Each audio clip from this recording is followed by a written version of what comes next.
प्रातः क्लास चल रहा था 30 अक्टूबर 1966 रविवार को पहले पेज के मध्याह्न पे बात चल रही थी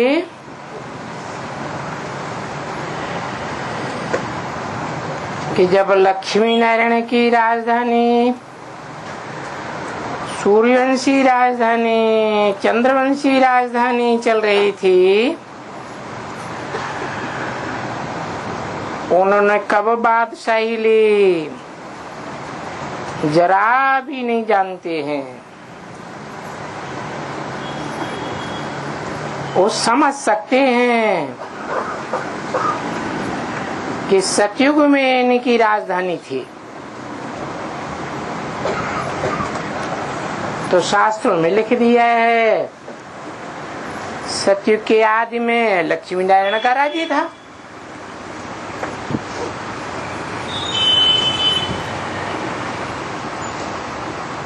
फिर सतयुग के लिए कहा जाता है कि लाखों वर्ष हो गए।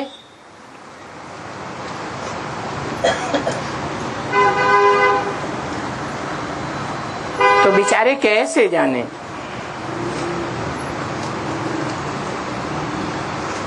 वो राजा ही कैसे ली, लाखों वर्ष की हिस्ट्री तो कोई जान भी न सके।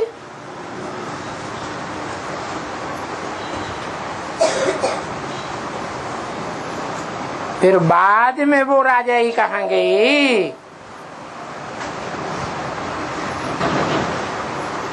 तो देखो किसी को भी मालूम नहीं है। देखो भारत में लक्ष्मी नारायण का राज्य था, तो भारतवासियों को तो मालूम होना चाहिए कि यहाँ भारत में पहली राजधानी थी। श्री लक्ष्मी और श्री नारायण की राजधानी थी।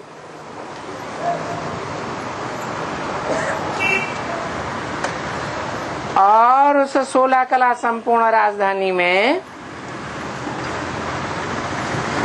सतयुग था।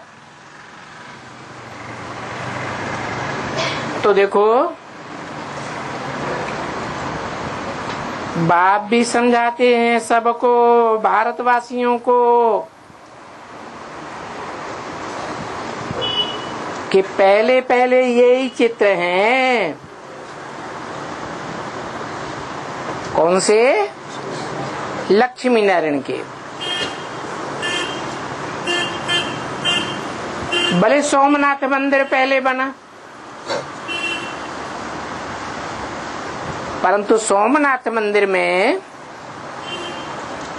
जो शिवलिंग दिखाया है निराकार की यादगार, वो ही कोई चित्र थोड़े ही है। वो तो चित्र के विपरीत चित्र है, विचित्र है।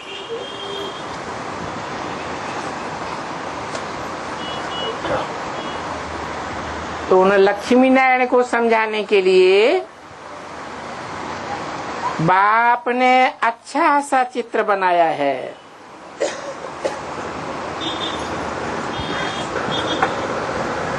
वो चित्र बच्चे बनाते जाते हैं इनका।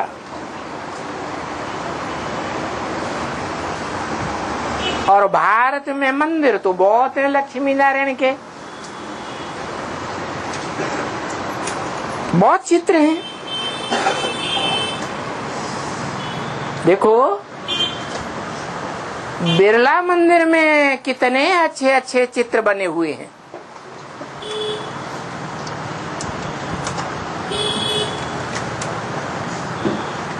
भारत में और भी तो साहूकार हैं, उनका नाम क्यों नहीं लिया है? बिरला का नाम क्यों याद आया? क्योंकि वो ही बिरला व्यापारी है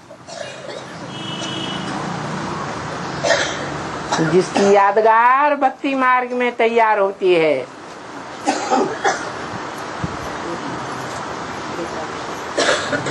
कि वो बिरला मंदिर बनाता है जिस बनाने वाले की यादगार है और जिन चित्रों की यादगार है वो वास्तव में कब तैयार हुए थे।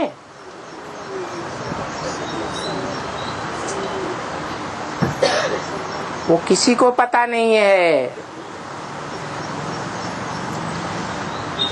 बाप कहते हैं ये भक्ति मार्ग में जो भी जड़ चित्र हैं नंबर बार वो सब मैं आकर के तैयार करता हूँ कलयुग के अंत में और सतयुग के आदि में, जिसे पुरुषोत्तम संगम युग कहा जाता है। उसे ही पुरुषोत्तम संगम युग का क्यों कहा जाता है? संगम तो सतयुग त्रेता का भी है, त्रेता द्वापर का भी है, द्वापर कलयुग का भी संगम होता है। फिर कलयुग के अंत और सतयुग के आदि को ही संगम को प्रियोरिटी क्यों दे दी? क्योंकि आत्माओं का बाप न सतयुग त्रेता के संगम में आते हैं कि राम या कृष्ण के रूप में भगवान बनकर के आते हों, न द्वापर और त्रेता के संगम पर आते हैं।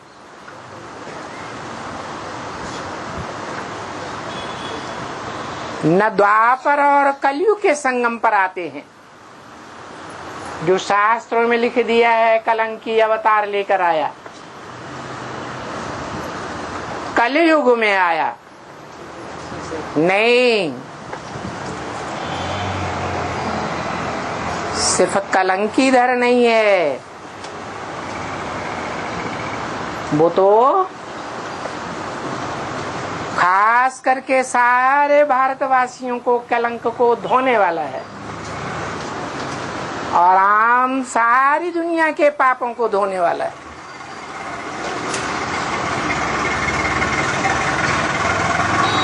जो ये मंदिर बनाते हैं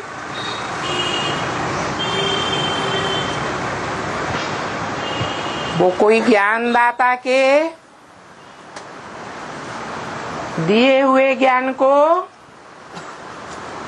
सबसे जास्ती प्रायोरिटी देते हैं, महत्व देते हैं।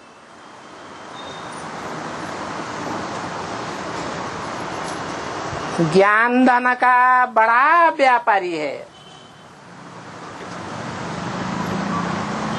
उसकी यादगार में भक्ति मार्ग में भी ये लक्ष्मी नारायण के जड़ मंदिर बनाने वाला बिरला व्यापारी गाया हुआ है और वो जड़ मंदिर भी कितने सुंदर सुंदर विशाल भव्य बने हुए हैं।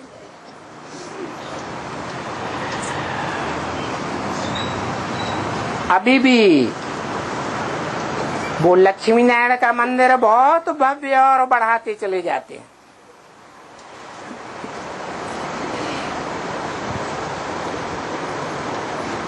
वो भक्ति मार्ग में क्यों मंदिर को बनाते रहते हैं, बढ़ाते रहते हैं?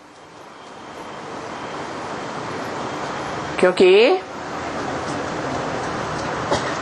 पुरुषार्थ भी ज्ञान का, योग का,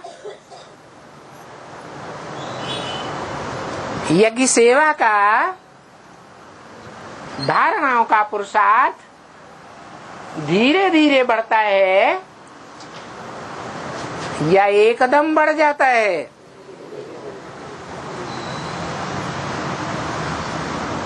तो बताते हैं कि न लक्ष्मी नारायण का जन्म कब हुआ?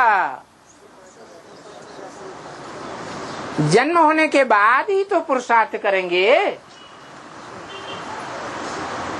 और पुरुषार्थ में कोई हथेली पर आम नहीं जमाया जा सकता। धीरे धीरे पुरुषार्थी जीवन में वृद्धि होती जाती है। तो मंदिर भी भक्ति मार्ग में धीरे धीरे बड़े बड़े होते जाते हैं।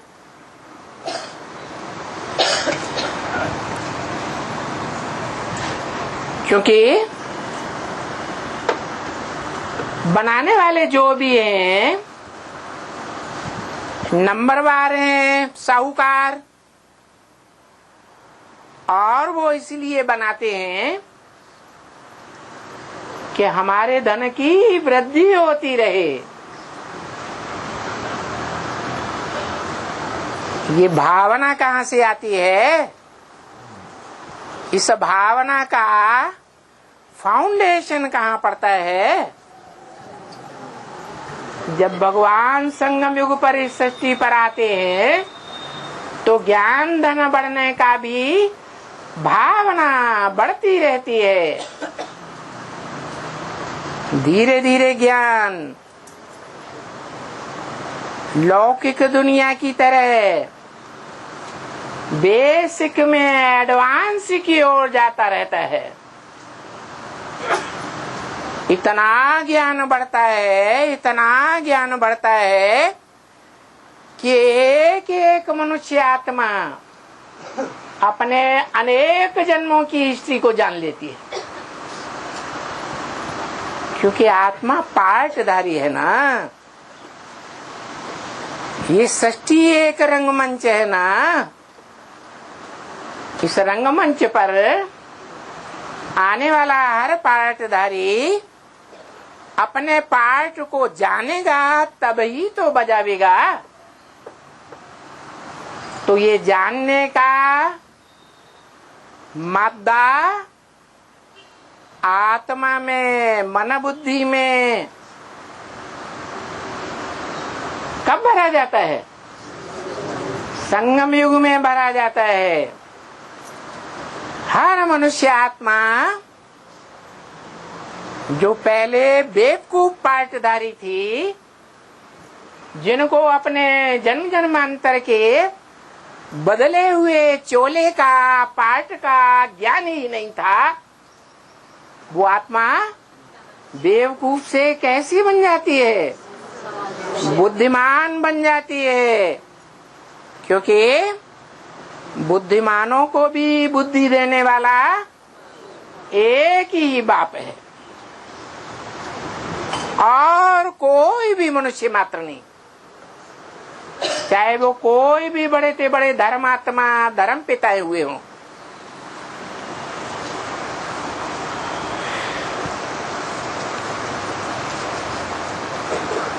तो देखो, मंदिर बनाने वालों की आशा होती है कि हमारे धन की वृद्धि हो, तो मंदिर बनाते रहते हैं। यहाँ भी पहला मंदिर किसने बनाया संगम युग में? जरूर मनुष्य सृष्टि का पहला पत्ता होगा। जो भारत में पहला बड़े से बड़ा मंदिर बनाता है।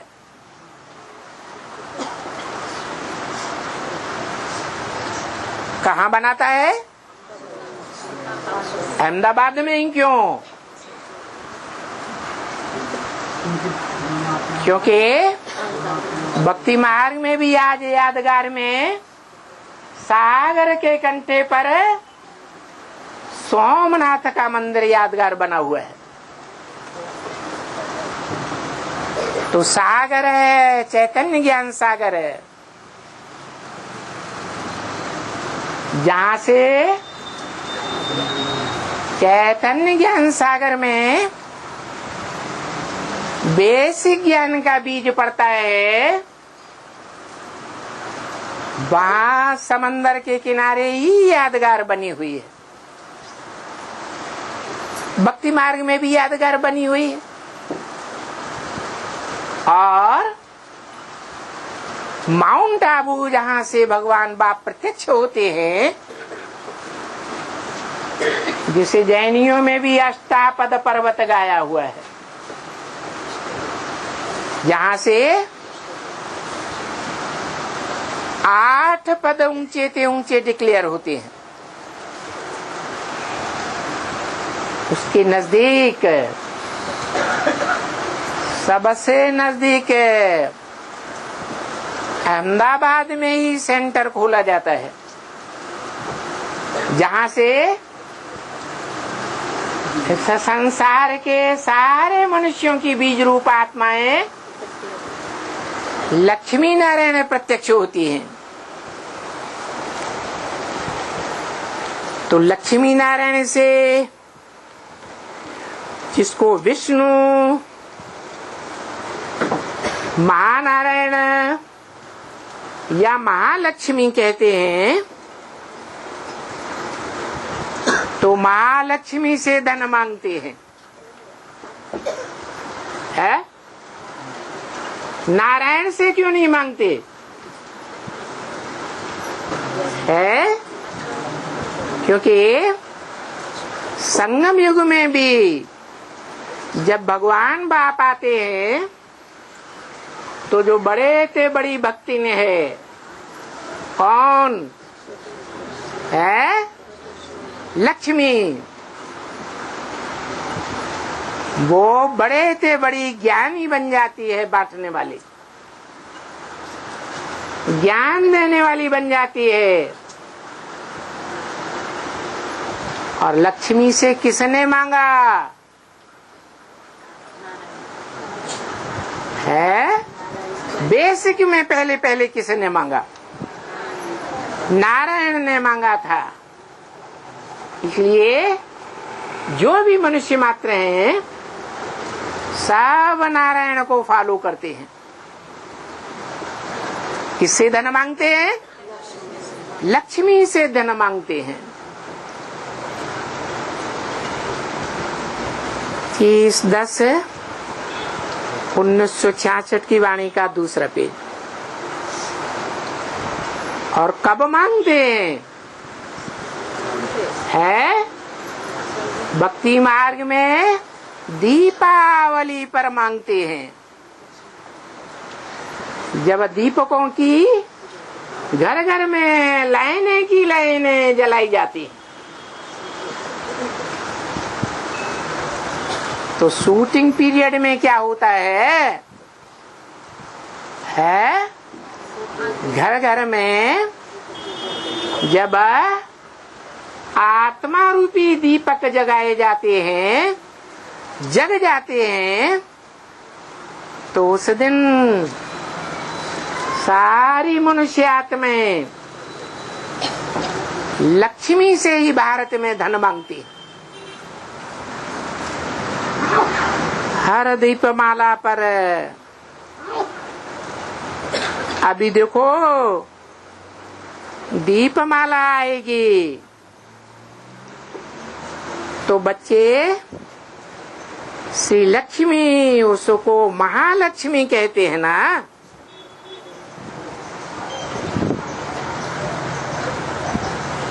चार भुजाएं हुई ना,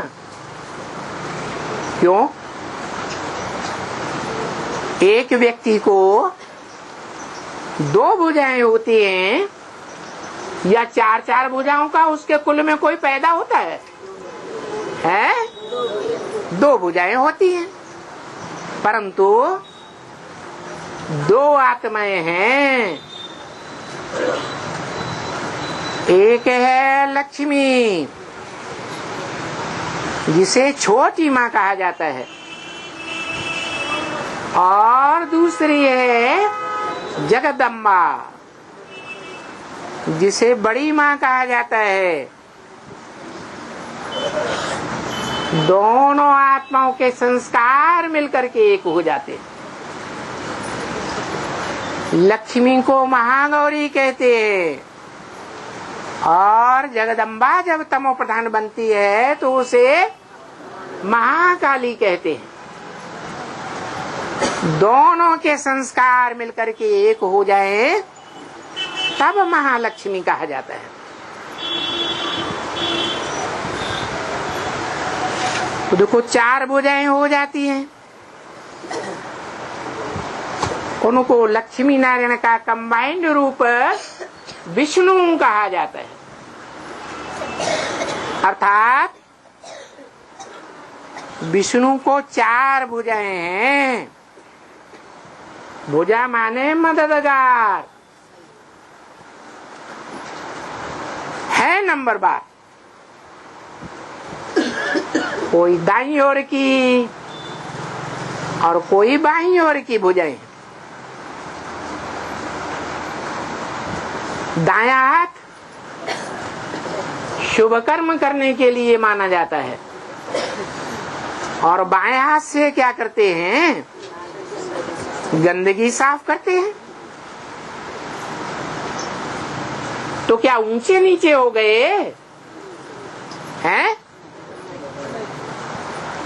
जो गंदगी साफ करने वाले हैं आज दुनिया के देह अभिमानी मनुष्यों को नीचा समझते हैं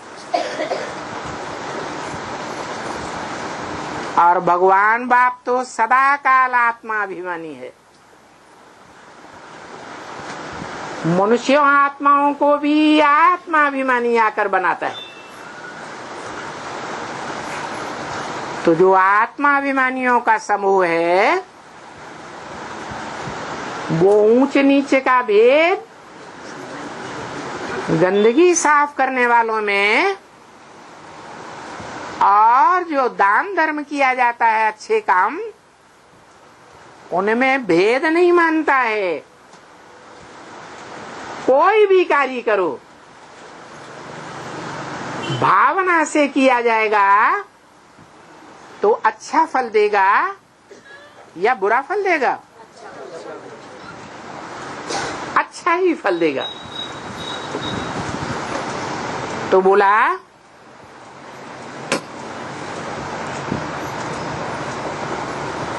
ये 4 आत्माएं हैं भगवान के कार्य में मददगार।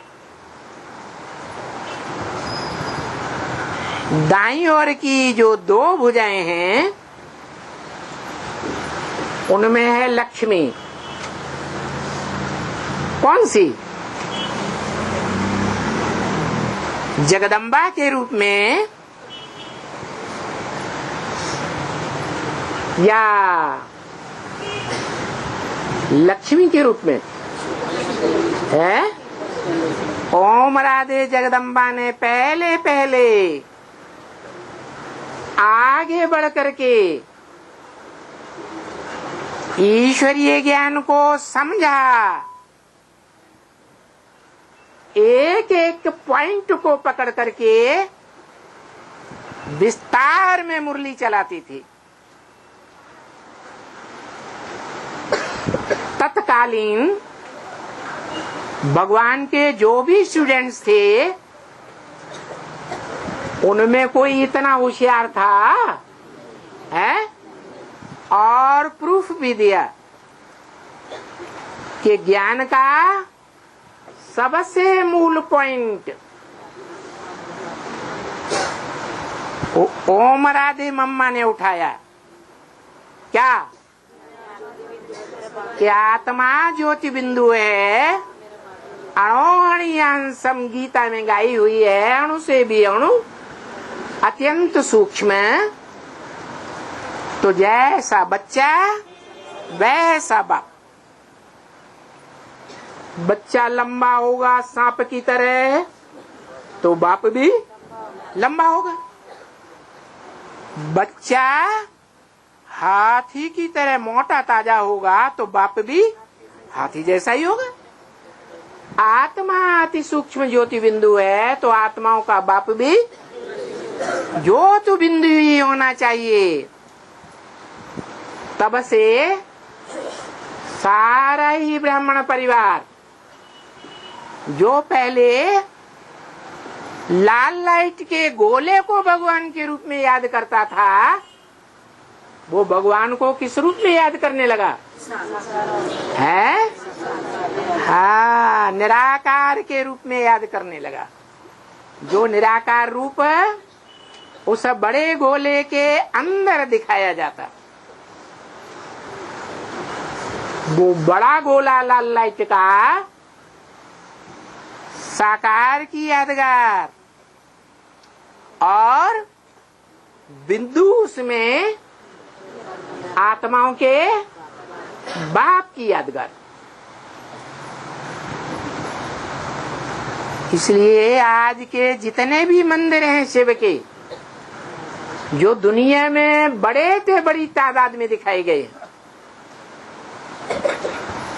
दुनिया की खुदाइयों में भी वो लिंग मूर्तियां सबसे जास्ती मिली। वो मंदिरों में वो साकार निराकार का मेल आज भी सिंगल शिवलिंग के रूप में पूजा जाता है। इससे साबित होता है कि वो निराकार आत्माओं का बीज है। जैसे हर मनुष्य आत्मा निराकार है। निराकार किसे कहा जाता है?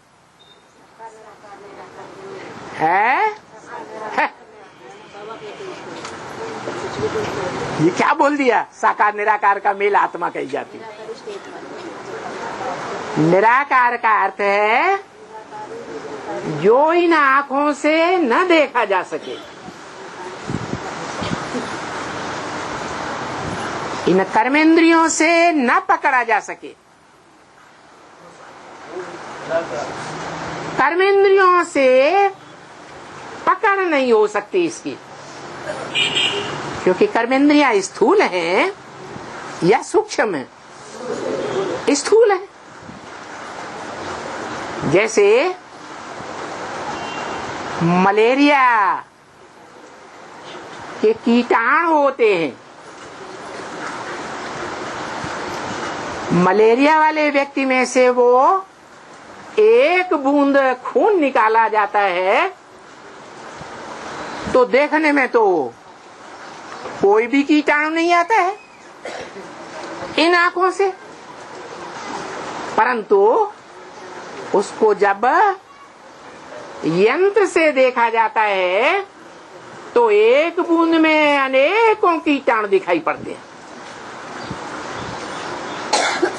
तो ये मन बुद्धि रूपी ये यंत्र है,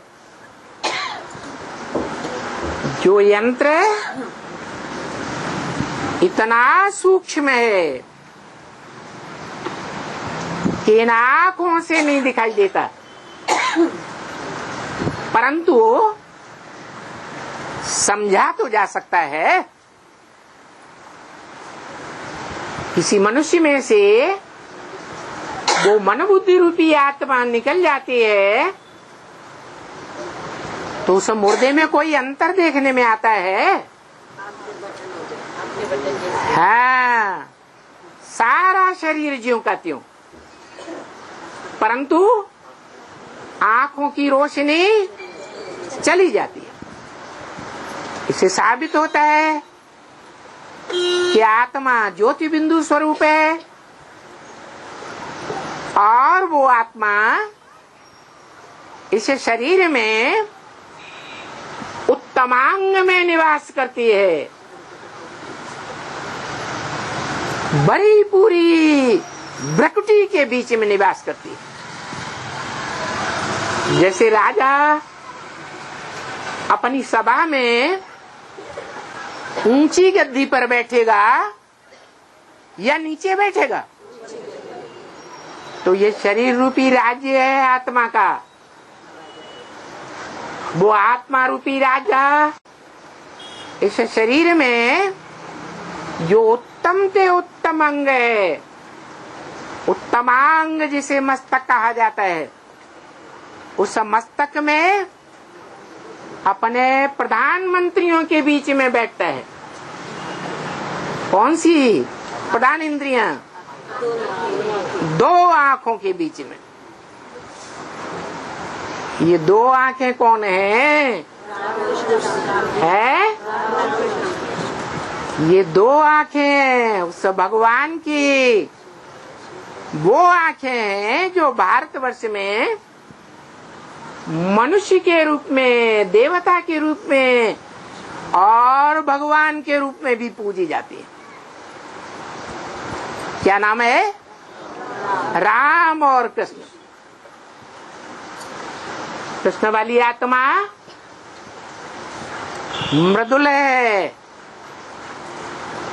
सबको मीठी लगती है। इसलिए कृष्ण की पूजा बच्चे के रूप में होती है या नौजवान और बुढ़े के रूप में होती है? क्योंकि बच्चा देखने में बहुत प्यारा लगता है। इसलिए क्योंकि संगम युग में जब भगवान बाप आते हैं तो जो सृष्टि का पहला पत्ता है, जिसे भक्ति मार्ग में भी संसार सागर में पीपल के पत्ते पर गर्भ में बड़े आराम से बैठे हुए दिखाया जाता है। ऐसी भाग्यशाली आत्मा जो विषयी संसार सागर में भी छोटी सी हल्की सी नवैया के ऊपर आधार लेता है, वो आत्मा सबको प्यारी लगती है। 16 कला संपूर्ण भगवान के रूप में पूजा जाता है, परंतु बेचारे मनुष्य नहीं जानते कि 16 कलाएं जहां कृष्ण को दिखाया है, द्वापर में क्यों दिखा दिया? द्वापर तो द्वैतवादी राक्षसों का युग है। 2-2 धर्म, 2-2 राज्य, 2-2 कुल, 2-2 मतें, 2-2 भाषाएं चल पड़ती हैं दुनिया में। अरे देवताएं तो अद्वैत होते हैं, जहां एक धर्म होता है, दूसरा धर्म नहीं होता। एक मत होता है, एक राजा होता है, एक राज्य होता है सारी दुनिया में। तो देखो, भक्त मनुष्य जो भी शास्त्रों का निर्माण किया और उसमें जो भी दिखाया, वो अज्ञान दिखाया या ज्ञान दिखाया? भक्ति मान ही भगाने वाली, बुद्धि भागती रहती है। द्वापर युग से ही कोई मंदिरों में जाते हैं, शिव के मंदिरों में जाते हैं, राम के मंदिरों में जाते हैं, कृष्ण के मंदिरों में जाते हैं, भटकते रहते हैं। कोई कोई तो भारी तादाद में इस्लाम धर्म में कन्वर्ट होकर के काबा को अपना तीर्थ स्थान मान लेते हैं।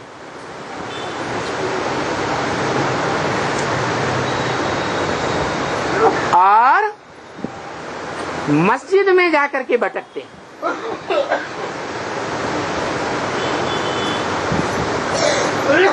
वो मस्जिद यादगार बनी हुई है। क्या होता है मस्जिद में? एक दीवार खड़ी करते हैं, उसके सामने बैठ करके इबादत करते हैं। वो जानते नहीं है कि ज्ञान मार्ग में ये विघ्नों की दीवार है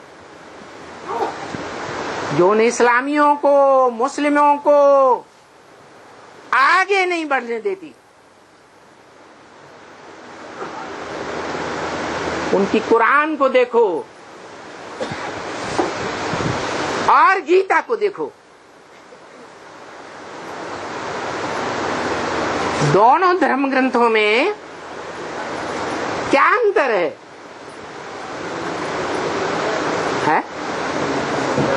कुछ अंतर है क्या? हाँ, ज्ञान का भंडार जितना गीता में है उतना दुनिया के कोई भी धर्म के धर्म ग्रंथ में नहीं है। और कुरान में क्या है? बस हुकूमत, हुकूमत, ऑर्डर, ऑर्डर, मिलिट्री राज्य। बात मानो तो मानो, नहीं मानो तो गोली। हाँ,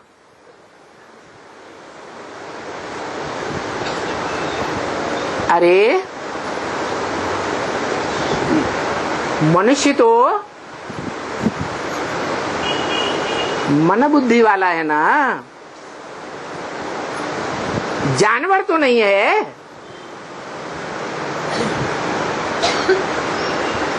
बुद्धि उसका काम है, समझ है। समझने का मौका तो देना चाहिए। बिल्कुल मौका नहीं दिया जाता। पूरा ही मिलिट्री राज्य,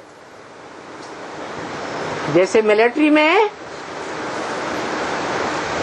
जो अधिकारी है, ऑफिसर है, उसने जो ऑर्डर दिया वो मानना पड़े। कोई अकल नहीं चला सकता, मातहत अपनी ही अकल नहीं चला सकता कि ऐसा नहीं, ऐसा होना चाहिए। तो देखो, बुद्धि का ताला क्या कर देते हैं?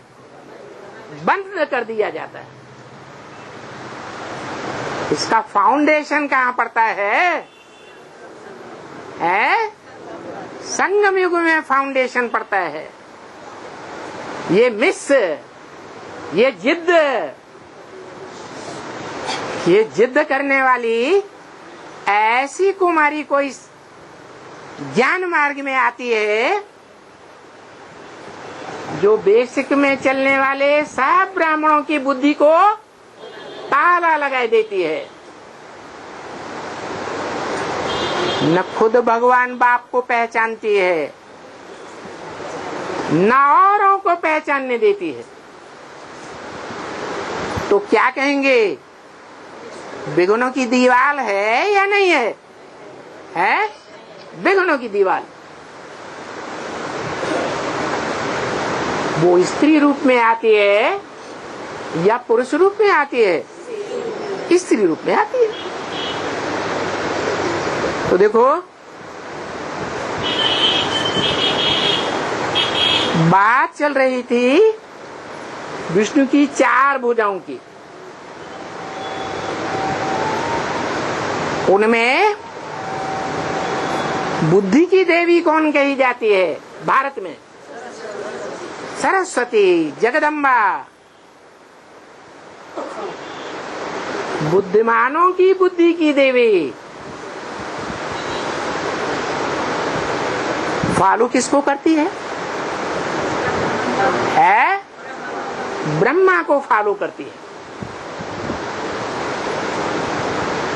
और ब्रह्मा की गोद में सिर्फ ऊंचे ते ऊंचे धर्मावलंबी सूर्यवंशी ब्राह्मण ही पलते हैं या नौकरियों के सभी ब्राह्मण पलते हैं?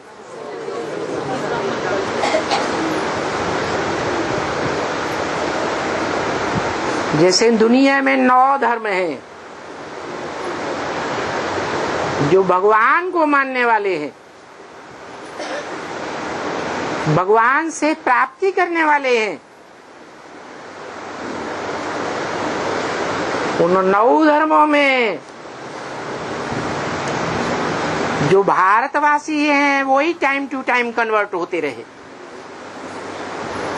इसलिए भारत की जनसंख्या है कम होती गई दुनिया में, और दूसरे धर्म वालों की जनसंख्या बढ़ती गई। तो देखो, भारतवासियों ने अपने आप ही अपने को चमाट मारी। कैसे चमाट मारते हैं?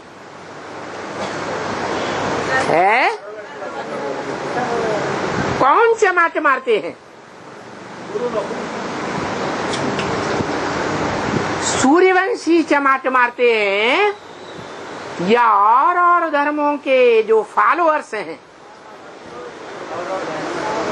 नीची कुरियों के ब्राह्मण हैं, वो चमाट मारते हैं? जो नीची कुरियों के ब्राह्मण हैं वो पूरा ज्ञान नहीं उठाते, और पूरा ज्ञान न उठाने का कारण क्या होता है? पूरा ज्ञान न उठाने का कारण होता है कि वो घर बार के धंधे धोरी में फंसे रहते हैं। क्या? घर बार कोई ईंटों के मकान को नहीं कहा जाता। किसको कहा जाता है? घरवाली को ही घर कहा जाता है। न गृहम गृहमिति उच्यते, गृहिणी गृहम उच्यते।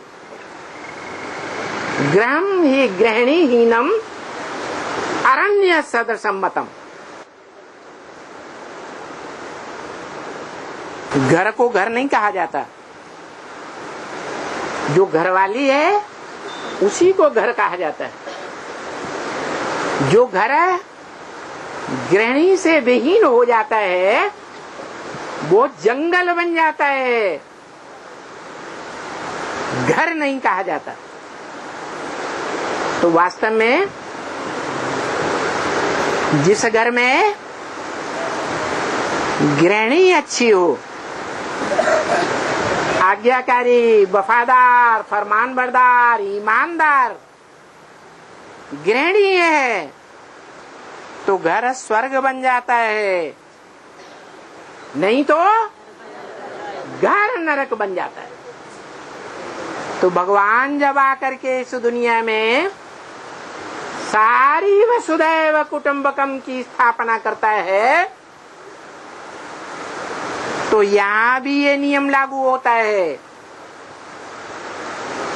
कि भगवान की आत्मा रूपी सजनिया जो एक शिव बाबा दूसरा न कोई, इस नियम को फॉलो करती है मन से, वचन से, कर्म इंद्रियों से भी। तो वो आत्माएं ज्ञान सूर्य के सच्चे बच्चे, आज्ञाकारी, वफादार, फरमानबरदार, ईमानदार सजनिया है शिव बाप की।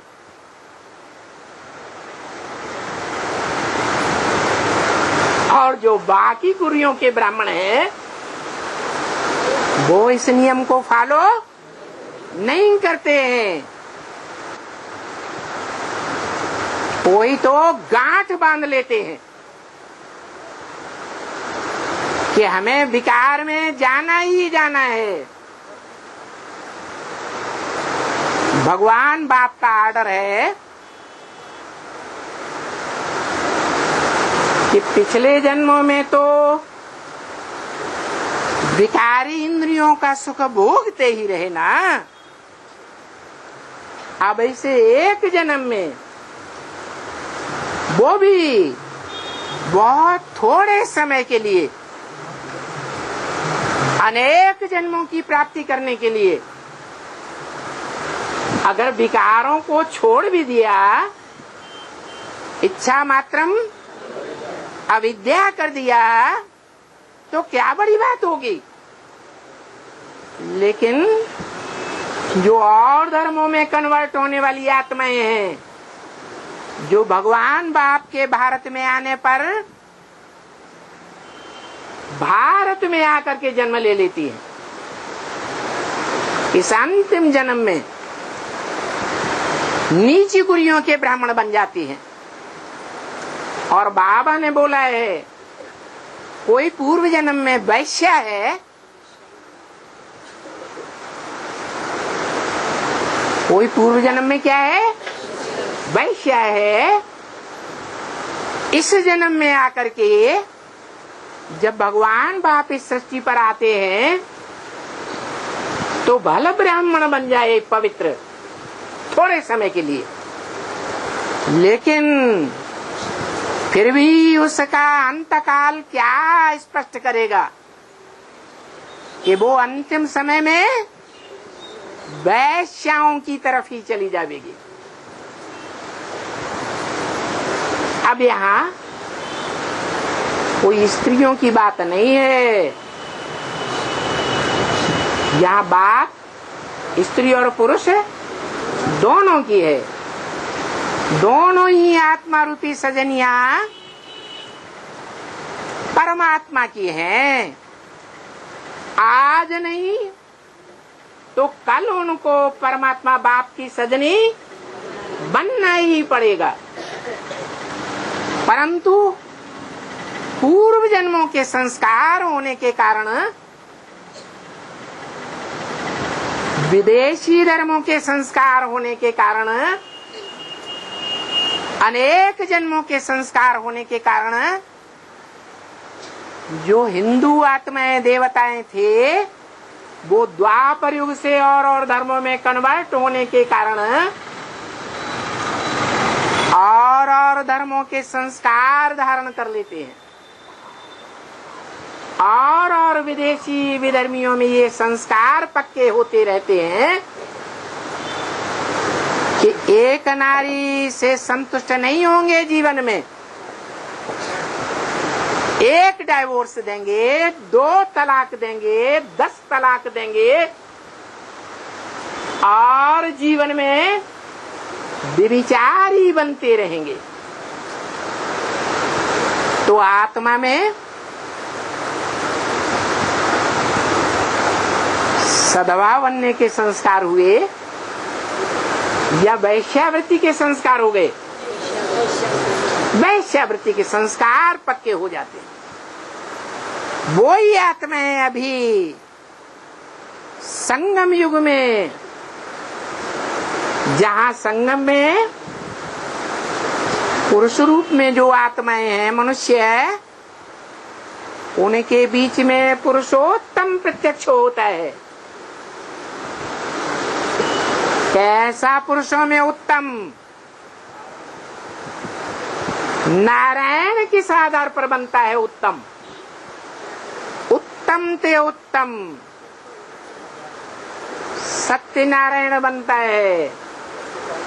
घर घर में सत्यनारायण की पूजा होती है और सतयुग में ही बनता है, जिस युग में राधा की दृष्टि कृष्ण में ही डूबेगी और कृष्ण की दृष्टि राधा में ही डूबेगी। माने ऐसी दुनिया का निर्माण करने में ईश्वर बाप के सहयोगी बनते हैं, जहाँ जितनी भी प्रजा होगी सतयुग से लेकर के त्रेता के अंत तक, सारी प्रजा एक पत्नी व्रतधारी होगी या अनेक पत्नीधारी होगी? एक पत्नीधारी। पत्नी भी एक पति को जीवन में धारण करने वाली। इतना ही नहीं, भगवान बाप आकर के एक जन्म की युगल जोड़ी नहीं बनाते हैं, 21 जन्मों की युगल जोड़ी बना देते हैं। इतना पक्का निश्चय विश्वास एक दूसरे में बैठा देते हैं, उनके संस्कार मिलकर के एक हो जाते हैं। तो देखो, जो कन्वर्ट होने वाले हैं वो ब्राह्मण में नीची कुरियों में गिने जाते हैं, क्योंकि भगवान का पूरा ज्ञान नहीं उठाते हैं, एक से नहीं सुनते हैं, एक से सुनते सुनते दूसरों की बातों पर विश्वास करने लग पड़ते हैं। इसलिए बाप ने क्या बोला, भारतवासियों ने सुनी सुनाई बातों से दुर्गति पाई है। वो नीची कुरी के ब्राह्मण हैं, अभी शूटिंग पीरियड चल रहा है, अनेकों की बातों पर विश्वास कर लेते हैं और एक जिसमें भगवान बाप को स्वीकार कर लेते हैं, निश्चय बुद्धि विश्वास धारण कर लेते हैं, उसको शक सुबह की दृष्टि से देखते हैं।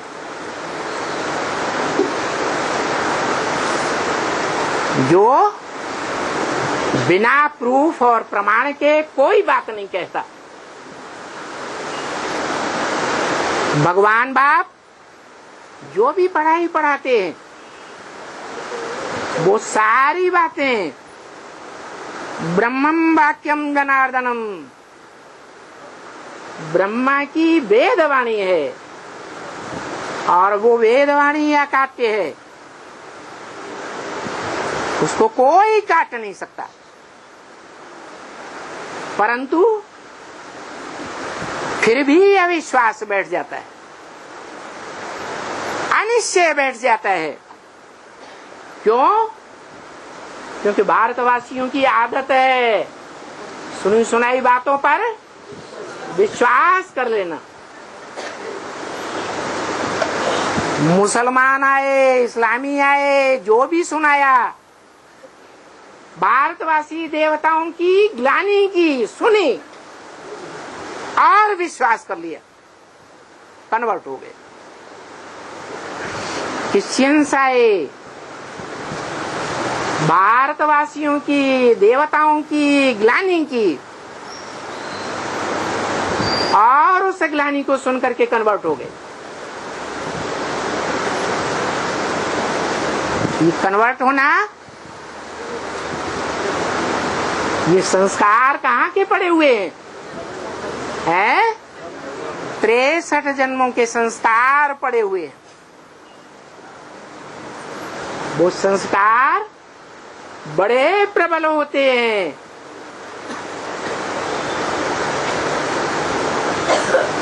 ज्ञान जब तक पूरा नहीं धारण करेंगे, ज्ञान एक भगवान से आता है और अनेक मनुष्यों से क्या आता है? अज्ञान आता है। वो मनुष्य मात्र चाहे कितने भी दुनिया में बड़े गाए जाते हो, 200-250 करोड़ क्रिश्चियंस का धर्म पिता क्राइस्ट कितना बड़ा धर्म पिता हुआ।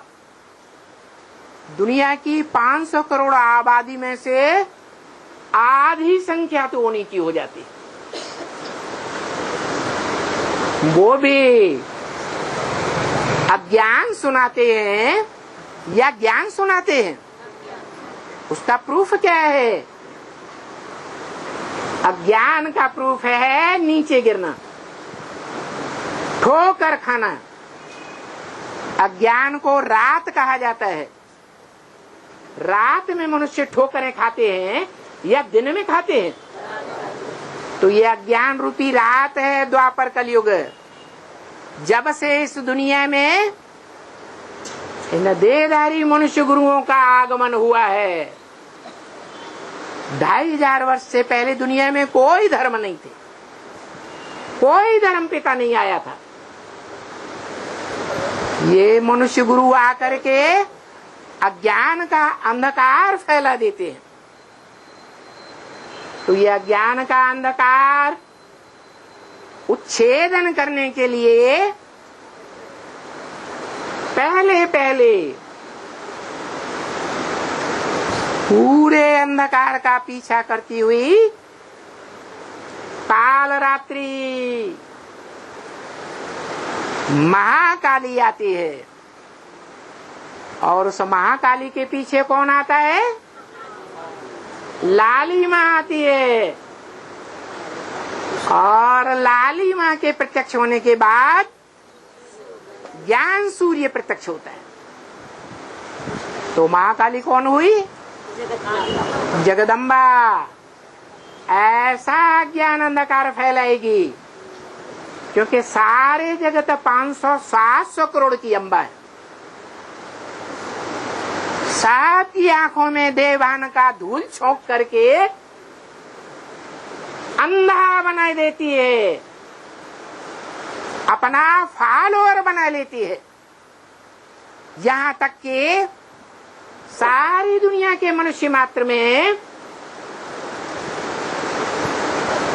एक ही का राज्य हो जाता है। जिस राज्य को सिखों में आज भी गाया जाता है, राज करेगा खालसा। खालसा माने पवित्र। कैसे पवित्र? अरे काला अच्छा समझा जाता है या गोरा अच्छा समझा जाता है? महागौरी की, लक्ष्मी की पहले पूजा क्यों होती है अव्वल नंबर में, और महाकाली की लास्ट में क्यों पूजा होती है?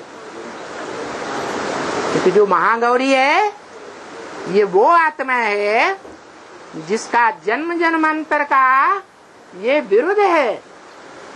वरों शंभु न तो रहो कुंवारी, संन्यास जीवन धारण कर लूंगी, लेकिन शंभु के अलावा, शंकर के अलावा कोई दूसरी आत्मा का वर्णन नहीं करूंगी। इतनी बड़ी 500-700 करोड़ मनुष्य आत्माओं की दुनिया, उनमें कोई ऐसा पार्टधारी भी तो होगा, ऐसी आत्मा भी पार्टधारी होगी ना जो जन्म जन्मांतर एक के साथ इंद्रियों का योग जोड़ती हो, एक के साथ इंद्रियों का मेल करके संसार की वृद्धि करती हो, सृष्टि बढ़ाने में सहयोग देती हो। अनेकों के साथ या 2-4 के साथ भी नहीं।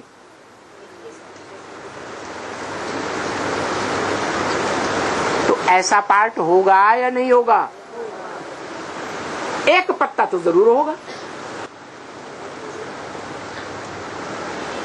वो है भारत माता।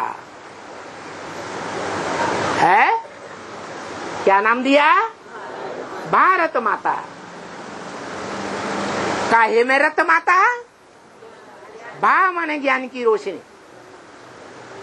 ज्ञान की रोशनी में जो रत रहता है जन्म जन्मांतर, सतयुग त्रेता में ज्ञान का बीज है आत्मा, उस आत्मिक स्थिति में रत रहता है।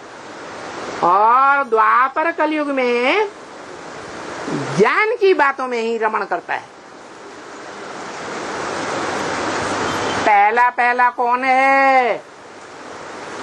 जो द्वापर सतयुग के सत्व प्रधान द्वापर के आदि में पहला शास्त्र रचता है, व्यास। जो गीता में भी लिखा है व्यास प्रसादात्। व्यास की प्रसन्नता से हम भारतवासियों को ये गीता ज्ञान मिला। तो देने वाला मनुष्य आत्मा है द्वापर के आदि में, या भगवान है? मनुष्य आत्मा है, दाढ़ी मूछ वाला है। और वही दाढ़ी मूछ वाला आत्मा सतयुग के आदि का नारायण है। नार माने ज्ञान जल, अयन माने घर, जिसका ज्ञान जल में घर है। क्या? नेपाल में जब नई सृष्टि बनी थी तो पहले पहले नई दुनिया की पालना करने वाला कोई नेपाली संगठन था, जिसकी यादगार ऊंची स्टेज वाला राज्य आज भी भारत में नेपाल माना जाता है। वो नई दुनिया की पालना करने वाला वही नारायण है। जहां नेपाल में तालाब में, जिसे क्षीर सागर कहते हैं, विष्णु का मंदिर बना हुआ है।